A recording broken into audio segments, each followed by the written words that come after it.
Hello बच्चों, कैसे हैं आप लोग। बच्चों, इससे पहले वाले वीडियो में डिफेक्ट्स इन सॉलिड में हमने डिस्कस किया था स्टोइकियोमेट्रिक डिफेक्ट एंड उसके टाइप्स। और आज के इस वीडियो में हम आपको बताएंगे कि नॉन स्टोइकियोमेट्रिक डिफेक्ट क्या है। तो इसको हम डेफिनेशन से समझते हैं। बच्चों, when electrical neutrality of solid maintained but cation to anion ratio will be disturbed, it is called non-stoichiometric defect. Solid में इलेक्ट्रिकल न्यूट्रलिटी कैसी होनी चाहिए? मेंटेन होनी चाहिए। बट कैटायन टू एनायन जो रेशियो है उसमें डिस्टरबेंस होना चाहिए, और उसके डिस्टरबेंस होने की वजह से जो डिफेक्ट क्रिएट होगा उसे हम कहेंगे नॉन स्टोइकियोमेट्रिक डिफेक्ट कहेंगे। बच्चों, समझ में आ गया। अब हम इसके टाइप पढ़ेंगे। तो बच्चों, ये होता है कितने टाइप का? 2 टाइप का। First are called metal excess defect and second are called metal deficiency defect. तो पहले डिस्कस करते हैं हम मेटल एक्सेस डिफेक्ट की। मेटल एक्सेस डिफेक्ट की कंडीशन बच्चों 2 कंडीशन है। First condition, any how create anion vacancy. Solid में किसी भी तरीके से एनायन की वैकेंसी क्रिएट हो जाए तो वहां पर मेटल एक्सेस डिफेक्ट होता है। कैसे? एग्जांपल से समझते हैं। एग्जांपल लिया हमने बच्चों NaCl। एक NaCl का हमने लिया क्रिस्टल। इस क्रिस्टल में सोडियम पास की हमने वेपर फॉर्म में। जैसे ही हम इसमें क्या करेंगे? सोडियम पास करेंगे, सोडियम किसी एक क्लोराइड का एक कांटेक्ट में आएगा और उससे रिएक्ट करके NaCl फॉर्म कर लेगा, प्लस एक इलेक्ट्रॉन क्या करेगा? रिलीज करेगा। ठीक है, एक इलेक्ट्रॉन क्या करेगा? रिलीज करेगा। और जब एक इलेक्ट्रॉन रिलीज करेगा तो जिस क्लोराइड से वो रिएक्ट करेगा वो क्लोराइड क्या करेगा? यहां से चला जाएगा, यानी यहां स्पेस हो जाएगा वैकेंट। जब ये स्पेस वैकेंट होगा उस कंडीशन में ये इलेक्ट्रॉन क्या होगा? यहाँ पे शिफ्ट हो जाएगा, और जिस जगह पे ये इलेक्ट्रॉन शिफ्ट होगा बच्चों उसको हम क्या कहेंगे? एफ सेंटर कहेंगे। क्या कहेंगे? एफ सेंटर कहेंगे। तो बच्चों, ये हमारा हुआ क्या? एनायन की वैकेंसी का क्रिएट होना।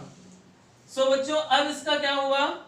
इलेक्ट्रिकल न्यूट्रलिटी तो मेंटेन्ड है, बट जो एनायन का रेशियो है उसमें डिस्टरबेंस आ गई। कैसे? Sodium ion and chloride ion, पहले क्या रेशियो था? 6:6। बट जैसे ही सोडियम ने किसी एक क्लोराइड के साथ कांटेक्ट किया और NaCl फॉर्म किया, क्लोराइड आयन क्या हो गया? यहां से लेस हो गया। तो बच्चों रेशियो क्या बचा? रेशियो हो गया कितना? 6:5। कब? After defect. जब डिफेक्ट आ गया तब रेशियो कितना हो गया? 6:5। सो यहां पर क्या हुआ? एनायन की वैकेंसी क्रिएट हो गई। तो ये हम क्या हुआ? मेटल एक्सेस डिफेक्ट हुआ। सेकंड कंडीशन में क्या है बच्चों कि presence of extra interstitial cation, means जो इंटरस्टिशियल साइट है वहां पे कोई एक्स्ट्रा कैटायन आ जाए, उसकी वजह से जो डिफेक्ट क्रिएट हो उसे हम क्या कहेंगे? मेटल एक्सेस डिफेक्ट कहेंगे। कैसे? एग्जांपल से इसको भी समझते हैं। एग्जांपल में हमने बच्चों लिया जिंक ऑक्साइड, और उसी का हमने क्या लिया? एक क्रिस्टल लिया। अभी जिंक ऑक्साइड को क्या करेंगे? हीट करेंगे तो ये Zn आयन देगा, 2 इलेक्ट्रॉन देगा एंड हाफ मोल किसके देगा? ऑक्सीजन के।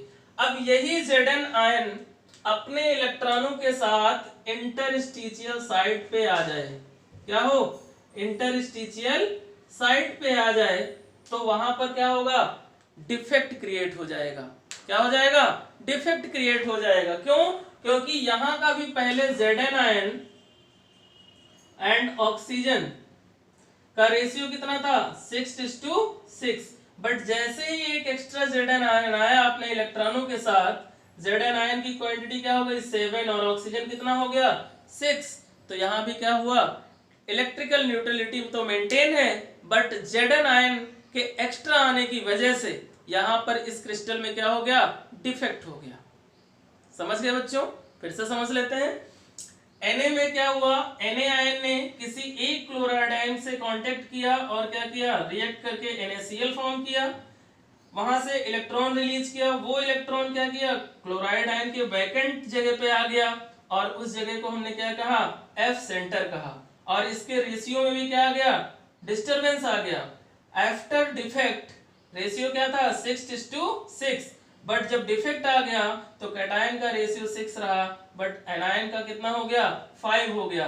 तो एनायन की वैकेंसी खाली होने से क्या हुआ बच्चों, डिफेक्ट आ गया। सेकंड वाले को फिर समझ लेते हैं।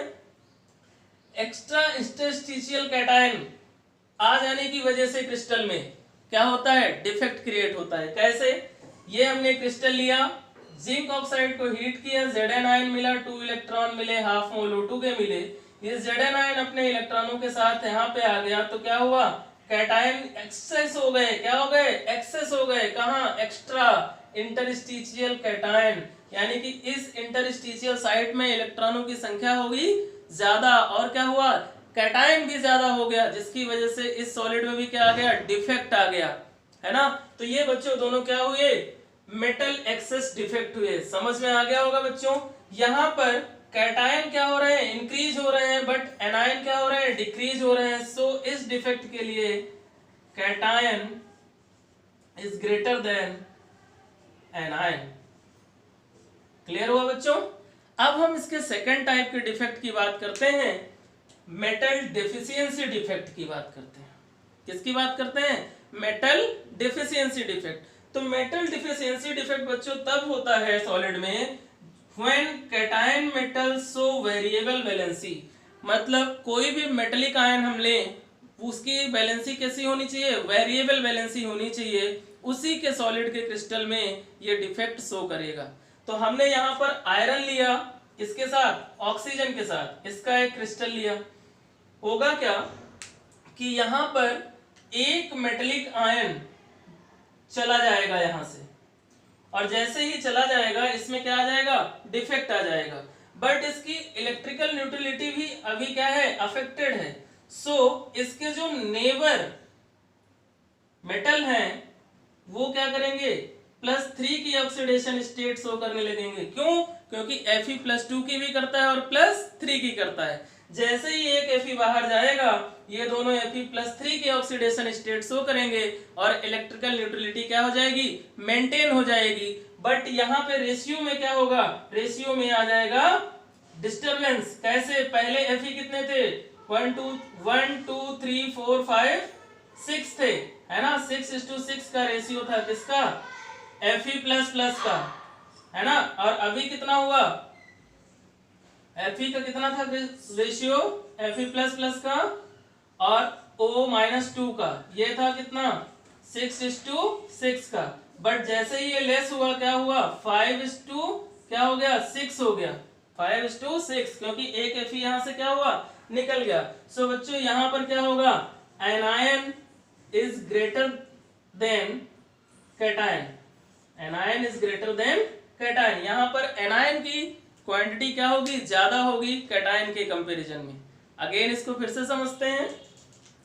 ये हमारा क्रिस्टल था, वेरिएबल वैलेंसी का हमने मेटेलिक आयन लिया, ठीक, उसमें से मेटल क्या होगा, एक बाहर निकल जाएगा। जैसे ही बाहर निकलेगा उसके पास के जो नेबर मेटल आयन हैं वो क्या करेंगे, वेरिएबल वैलेंसी के कारण +1 की ऑक्सीडेशन स्टेट को इंक्रीज करेंगे, यानी +2 से ये +3 में कन्वर्ट हो जाएंगे। सो यहाँ पर क्या होगा, इलेक्ट्रिकल न्यूट्रलिटी जो होगी वो तो मेंटेन हो जाएगी, वो तो मेंटेन हो जाएगी, बट एक नेगेटिव आयन पॉजिटिव आयन क्या होगा, कम हो जाएगा। सो रेशियो में इसके क्या आ जाएगा, डिस्टरबेंस आ जाएगा। कैसा डिस्टरबेंस, पहले Fe आयन और O2 आयन क्या था, 6:6 रेशियो में, और आफ्टर डिफेक्ट कितना हो जाएगा, एक Fe निकल गया, 5:6। So anion is greater than cation. तो बच्चों ये थे नॉन स्टोइकियोमेट्रिक डिफेक्ट जो आपको समझ में आ गए होंगे। आप इस वीडियो को देखें और बार बार देखें और अच्छे से इसकी प्रैक्टिस करें।